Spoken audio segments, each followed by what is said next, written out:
ప్రతి సంవత్సరము విద్యార్థులను ప్రోత్సహించాలనే ఉద్దేశంతో చదువులతో పాటు ఆటలను సైతం ప్రోత్సహిస్తున్నటువంటి ఆర్కే కళాశాల ఈ సంవత్సరం యువ క్రీడా పేరుతో అన్ని ఆటలలో పోటీలు నిర్వహిస్తోంది. నిన్న ప్రారంభమైనటువంటి వివిధ ఆటలు ఈ రోజు కూడా కొనసాగుతున్నాయి. రెండవ రోజు క్రీడల్లో భాగంగా విద్యార్థులు క్రికెట్, వాలీబాల్ మరియు కబడ్డీ లాంటి ఆటల పోటీలలో పాల్గొన్నారు. ఈ సందర్భంగా RK CEO doctor Jayapal Reddy మాట్లాడుతూ పిల్లలను విద్యలలో నిష్ణాతులుగా తయారు చేయడమే కాకుండా ఆల్రౌండ్ డెవలప్మెంట్ కొరకు మరియు మానసిక ఉల్లాసం కొరకు శారీరక పటుత్వానికి ఎల్లప్పుడూ క్రీడలను ప్రోత్సహిస్తున్నామని, దాంట్లో భాగంగా యువ క్రీడ 2024 3 రోజుల పాటు స్థానిక కళాశాల మైదానంలో కొనసాగుతున్నట్టు వారు తెలిపారు.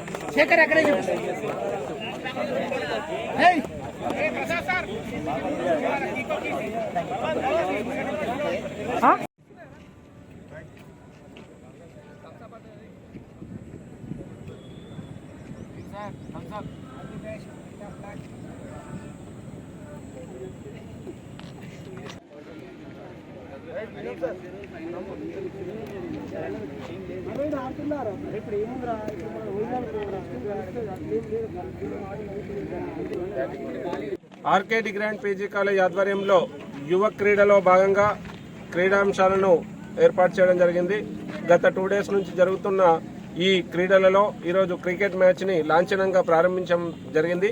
బీఎస్సీ వర్సెస్ బీకామ్తో ఈరోజు స్టార్ట్ చేయబడుతుంది.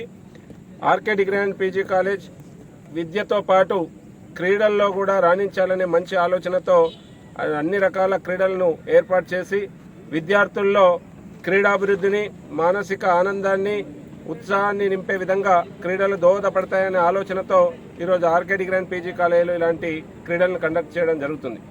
అలానే విద్యార్థులందరూ భవిష్యత్తులో మంచి స్థితిలో ఉండాలని మంచి ఆలోచన. మరిన్ని అప్డేట్స్ కోసం మా ఛానల్ని సబ్స్క్రైబ్ చేయండి.